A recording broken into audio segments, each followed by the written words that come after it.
Característica número 6. Continuando adelante con las características de la iglesia bíblica, llegamos a una parte especial, a la número 6, y es la manifestación visible del poder de Dios en medio de la congregación. ¿A qué me refiero? Que la iglesia bíblica posee unas manifestaciones únicas y especiales. Esas manifestaciones las podemos categorizar de varias maneras, pero solamente para mencionar algo ahorita, en una iglesia que se enseñe la sana doctrina y que se predique a Jesús, en la iglesia verdadera de la Biblia, suceden algunas características muy especiales y algunas cosas y unos eventos muy particulares. Por eso quiero que me acompañes a la lectura de la Biblia en este momento. Vamos, acompáñame y lee conmigo en 1 de Corintios capítulo 12, verso 28. 1 de Corintios 12, 28, leo para ustedes. Dice: y a unos, en efecto, puso Dios en la iglesia, primero apóstoles, segundo profetas, tercero maestros, después poderes, después dones para administrar, dones de sanaciones, dotes para ayudar, dotes para administrar, diversidad de lenguas. Y dice la escritura también en Hebreos capítulo 2 versículo 4, testificando Dios juntamente con ellos mediante señales y prodigios y diversos milagros y repartimiento del Espíritu Santo conforme a su voluntad. Así que, como podemos mirar en la escritura, el Señor ha dejado unas contramarcas muy poderosas para que cada uno de nosotros pueda distinguir cuál es la verdadera iglesia de Él. Entonces, en esta sexta característica que estamos mirando, nos podemos dar cuenta de que en la iglesia bíblica, en la iglesia de Jesús, suceden milagros, sanidades, hay dones de lenguas, las personas hablan en otros idiomas, en otras lenguas, hay manifestación de poder de Dios, hay manifestaciones sobrenaturales. ¿Qué quiere decir esto? Que si en el lugar donde tú te congregas no se enseña y no se permite, o se dice que los milagros no suceden, que eso es falso, que es mentira, entonces quiero decirte lamentablemente que estás en una falsa doctrina. La iglesia verdadera de Cristo, en ella suceden milagros, prodigios, señales, manifestaciones sobrenaturales del poder de Dios. Son el distintivo también, en este listado que tenemos, el puesto número 6, de las cosas que existen y están presentes en la iglesia bíblica. Característica número 7. La séptima característica de la iglesia de Cristo, podemos mirarla. Yo te invito a que me acompañes por favor en Efesios capítulo 1 verso 16. Efesios 1, 16. Este es uno de los tantos versos de la escritura que declara esta verdad que vamos a mencionar ahorita y que la hemos ubicado en el séptimo lugar de la lista. Dice Efesios 1:16: no ceso de dar gracias por vosotros, haciendo mención en mis oraciones. La séptima característica de la iglesia de Cristo es que la iglesia de Cristo es un lugar en donde se ora los unos por los otros, en donde se pide en oración a Dios por la vida de los demás. Una iglesia que no ora no es la iglesia de Jesús. Característica número 8, octava característica de la iglesia de Jesús, de la iglesia bíblica.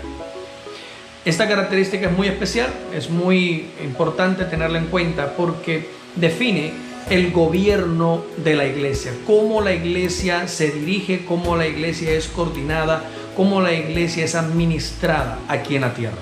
Es muy importante tenerlo en cuenta porque, reitero, la mayoría de los lugares de reunión y de culto hoy no cumplen muchas de estas características y eso lamentablemente les deja por fuera del modelo bíblico. Y tenemos que conseguir un lugar en donde el modelo bíblico esté. Tenemos que reunirnos en un lugar donde la sana doctrina se predique, se enseñe, para poder decir que pertenezco y estoy siendo edificado en la iglesia de Cristo Jesús. Así que te invito por favor a que me acompañes otra vez a la lectura de la Biblia para mirar esta característica número 8.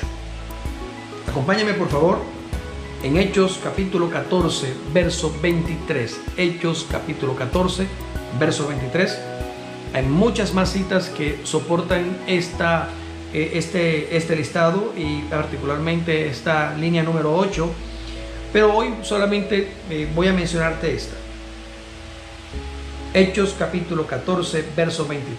Y después de nombrarles ancianos por votación en cada iglesia, habiendo orado con ayunos, los encomendaron al Señor, en quien habían creído.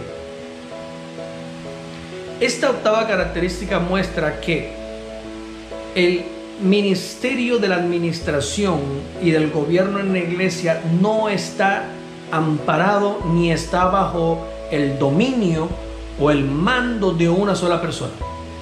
La iglesia de Jesús está siempre bajo el mando, bajo el gobierno de un equipo de ancianos, de un equipo de hombres y mujeres de ministerio que son colocados no como una jerarquía subordinada, son colocados no como un grupo de personas subordinados a otras. No, el equipo de ancianos es un equipo de hombres y mujeres aptos, nombrados por Dios y nombrados por la iglesia, que ministran en la misma autoridad como coiguales, y son los que se encargan de administrar la obra del Señor, la obra espiritual del Señor. Así que la iglesia bíblica consta de un gobierno de Dios a través de un grupo de hombres que, por el contexto de lo que estamos estudiando, entendemos que son apóstoles, profetas, evangelistas, pastores y maestros, quienes cuidan entre todos y entre todos pastorean y entre todos enseñan y entre todos exhortan, corrigen y nutren a la iglesia, no como personas subordinadas, sino como un grupo, un equipo único de individuos coiguales en autoridad, coiguales en capacidad, quienes juntos entre sí trabajan por el mismo fin y el mismo propósito, y es la edificación del cuerpo de Cristo. La mayoría de las congregaciones actuales solamente están bajo el gobierno de un pastor, o bajo el gobierno de la familia pastoral, o bajo el gobierno de un apóstol, o bajo el gobierno de un profeta, qué sé yo. Pero la Biblia dice que el modelo de la iglesia del nuevo pacto, del Nuevo Testamento, es un modelo de gobierno donde un grupo de personas administra de manera igualitaria, no subordinada los unos a los otros, sino igualitaria, sin jerarquías, la administración de la gracia para la iglesia, su edificación, su instrucción y su enseñanza. Así que una iglesia donde solamente el gobierno está en una sola persona no es bíblica. Se requiere que haya un grupo de ancianos nombrados, delegados, para que se encarguen de la administración del pueblo de Dios, para que se encarguen de la instrucción, de la enseñanza, de la corrección, del servicio y de la edificación de su pueblo. Característica número 9. Acompáñenme por favor a leer ahora una parte para mirar esta característica muy especial de la iglesia de Cristo. Segunda de Corintios capítulo 11 verso 27. Segunda de Corintios 11, 27. Dice la escritura: en trabajo duro y fatiga, en noches en vela, muchas veces, en hambre y sed, en ayunos, repetidamente en frío y desnudez. Característica número 9 de la iglesia del Señor va dirigida a toda la iglesia en general, pero sobre todo a los que sirven, los ministros, a los siervos, a los servidores. Y esta característica particular muestra que todo aquel que sirve a Dios en la iglesia lo hace con todas las necesidades posibles y no escatima esfuerzos para poderle servirle a Dios y servirle a su pueblo. El apóstol aquí menciona algunas pautas de cómo, o algunas indicaciones más bien, de cómo él servía, de cómo servían los ministros de la iglesia del primer siglo, y menciona en trabajo duro y fatiga, es decir, con todo cansancio y con todos obstáculos y todas dificultades, con muchas noches en vigilia, aún con hambre y con sed servían, y en ayunos, muchos ayunos, dice la Biblia, y en frío y en desnudez. Es muy especial que reconozcas estas características en los ministros o en los líderes, si le puedes llamar así, si les quieres llamar así, que te pastorean o que te cuidan o que dicen ser tus pastores. Porque la característica de un servidor de Dios es que lo hace con hambre, con frío, con desnudez, no duerme, se vigila, se trasnocha para poderle servir a su pueblo y a Dios, que padece muchas necesidades, que tiene que hacerlo con sufrimiento, con obstáculos, con escasez, y que no importa la circunstancia por la que está atravesando, sea hambre, frío, desnudez, persecución, financieramente puede estar en el suelo, pero a pesar de todo y aún así, la novena característica de la iglesia de Cristo es que le sirve a Dios y lo busca a pesar de cualquier circunstancia que haya. Si tus ministros, tus líderes enseñan que a Dios no se le puede servir si Dios no te bendice, o si el evangelio que se predica o si la enseñanza que se predica es de prosperidad y que es la única forma en la que Dios nos puede tener para nosotros servirle, quiero decirte que estás en una iglesia de doctrina errada, de falsa doctrina.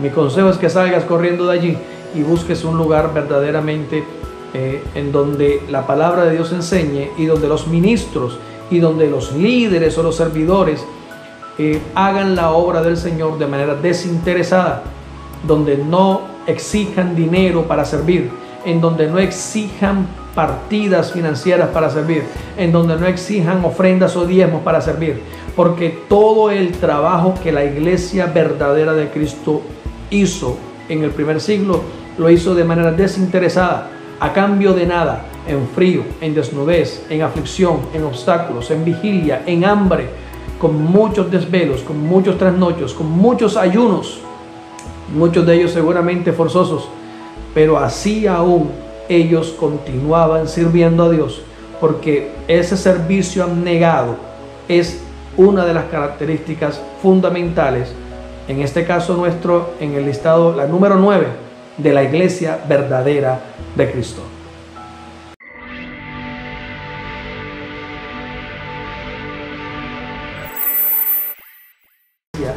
Es decir, tú, si eres iglesia de Cristo, y yo si soy iglesia de Cristo, el Espíritu Santo que está en nosotros y nosotros tenemos un deseo, un anhelo ferviente